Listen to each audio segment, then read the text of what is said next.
RFM, la chronique du jour. Bonjour Ablaye Ndiaye. Bonjour Anna. La situation politique au Bénin marquée ces derniers jours par des morts d'hommes, c'est l'objet de votre chronique de ce jeudi.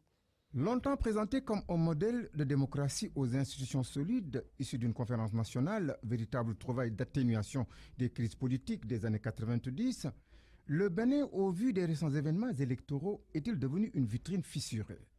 C'est une situation en tout cas qui semble surprendre plus d'un observateur, car l'élection de Patrice Talon en 2016 fut perçue comme celle d'un homme neuf. On l'a d'ailleurs vite offert comme un exemple de réussite du fait d'un parcours d'entrepreneur africain digne des meilleures success stories. S'il lui est arrivé de cultiver des relations de proximité avec quelques régimes qui sont succédés à la tête du Bénin pour protéger ses investissements, il eut une posture d'homme d'affaires éloigné des secteurs publics, ce qui n'avait pas manqué de le hisser au rang de faiseur de rêves. Et on aimait même dire de lui qu'il pouvait transformer en or tout ce qu'il touchait.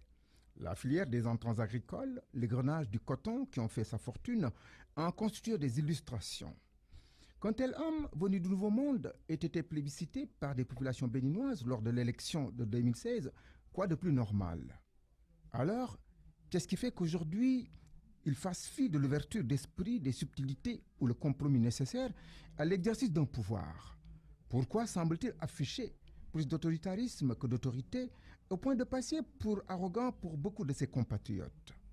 Surtout que exclure une opposition du scrutin législatif, tenter de la mettre dans un corset ou la réduire simplement au silence, sont à notre avis des maladresses politiques. C'est même foulé aux pieds des acquis de la conférence nationale de 1990, qui inaugura au Bénin l'ère du système démocratique, après plusieurs années de marxisme-léninisme. Pour que ce pays phare de l'Afrique de l'Ouest demeure fidèle à une trajectoire politique pacifiée, des élections organisées dans les règles de l'art, sans contestation aucune, il faut souhaiter un ressaisissement des tenants du pouvoir.